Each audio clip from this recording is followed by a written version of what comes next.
हजारों साल पहले एक ऐसी कौम आबाद थी जो पत्थर के बुतों को अपना खुदा मानती थी। वो बुत जो न सुन सकते थे, न बोल सकते थे और न किसी को फायदा पहुंचा सकते थे, लेकिन लोग उनके सामने झुकते थे, उनसे दुआएं मांगते थे। इसी कौम में एक बच्चे ने आंख खोली। नाम था इब्राहिम अलैहिस्सलाम। बचपन ही से उनका दिल सच की तलाश में बेचैन रहता था। वो रात के अंधेरों में आसमान की तरफ देखते, सितारों को गौर से देखते, चांद को देखते, सूरज को देखते और सोचते। एक रात एक चमकता हुआ सितारा नजर आया। हजरत इब्राहिम अलैहिस्सलाम ने सोचा, क्या ये मेरा रब हो सकता है? लेकिन जब वो सितारा गुरूब हो गया तो आप अलैहिस्सलाम ने फरमाया, जो डूब जाए वो मेरा रब नहीं हो सकता। फिर चांद निकला। चांद अपनी पूरी रोशनी के साथ आसमान पर जगमगा रहा था।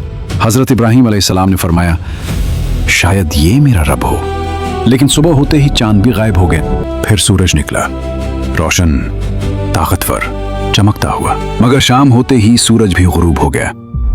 तब हजरत इब्राहिम अलैहिस्सलाम ने आसमान की तरफ देखा और फरमाया, मैं उस रब की तरफ रुख करता हूँ जिसने जमीन व आसमान को पैदा फरमाया। हजरत इब्राहिम अलैहिस्सलाम के वालिद बुत बनाया करते थे।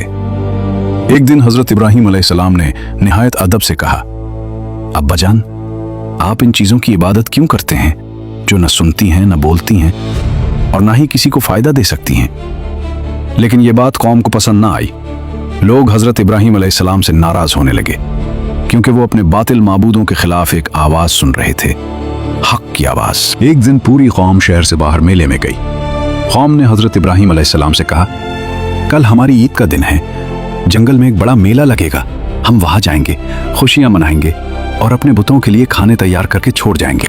फिर वो मेले से वापस आकर उन खानों को तबर्रुक समझकर खाते थे, क्योंकि उनका यकीन था कि उनके बुत उन्हें बरकत देते हैं। कौम ने हजरत इब्राहिम अलैहिस्सलाम से कहा, आप भी हमारे साथ चलें, मेले की रौनक देखें, लोगों का मजमा देखें।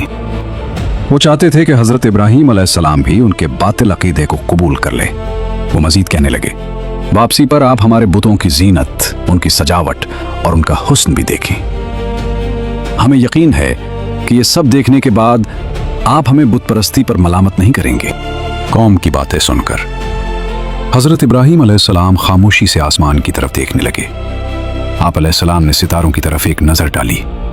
ऐसा लग रहा था जैसे कोई माहिर नुजूम आसमान के राज पढ़ रहा हो। कौम हैरत से आप अलैहिस्सलाम को देख रही थी। और फिर हजरत इब्राहिम अलैहिस्सलाम ने फरमाया, मैं बीमार होने वाला हूं। सुनकर कौम ने समझा कि शायद वाकई कोई बीमारी आने वाली है, मगर हजरत इब्राहिम अलैहिस्सलाम के दिल में एक और ही मंसूबा था। कौम सितारों पर बहुत ज्यादा यकीन रखती थी। वो समझते थे कि सितारे इंसानों की किस्मत, बीमारी और आने वाले हालात बताते हैं। इसीलिए जब हजरत इब्राहिम अलैहिस्सलाम ने फरमाया, मैं बीमार होने वाला हूं, तो कौम ने फौरन यकीन कर लिया कि आप अलैहिस्सलाम ने सितारों से यह हाल मालूम कर लिया है। ये सुनकर वो लोग आप अलैहिस्सलाम को छोड़कर अपनी ईदगाह की तरफ रवाना हो गए। मेला, शोर और खुशियों का हुजूम आहिस्ता आहिस्ता शहर से दूर जाने लगा।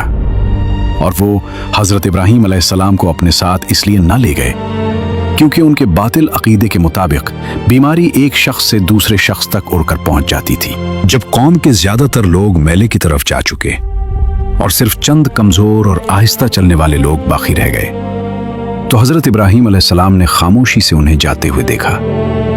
फजा में अजीब खामोशी थी। शहर खाली होता जा रहा था और बुतों का माबद अब तकरीबन सुनसान हो चुका था। तब हजरत इब्राहिम अलैहिस्सलाम ने पुरज़्म अंदाज में फरमाया, वत्तल्लाहि लअकीदन्ना अस्नामकुम बादा अन तुवल्लू मुदबिरीन। अल्लाह की कसम, तुम्हारे पीठ फेर कर जाने के बाद मैं तुम्हारे बुतों की बुरी हालत कर दूंगा। सिर्फ अल्फाज नहीं थे, ये बातिल के खिलाफ हक के ऐलान की इब्तिदा थी। और फिर जब पूरी कौम मेले में मसरूफ थी, हजरत इब्राहिम अलैहिस्सलाम तन्हा बुतखाने की तरफ बढ़ने लगे। मगर वहां जो होने वाला था वो पूरी कौम को हैरान कर देने वाला था। ये हम आपको अगली एपिसोड में दिखाएंगे कि हजरत इब्राहिम अलैहिस्सलाम ने बुतों के साथ क्या किया।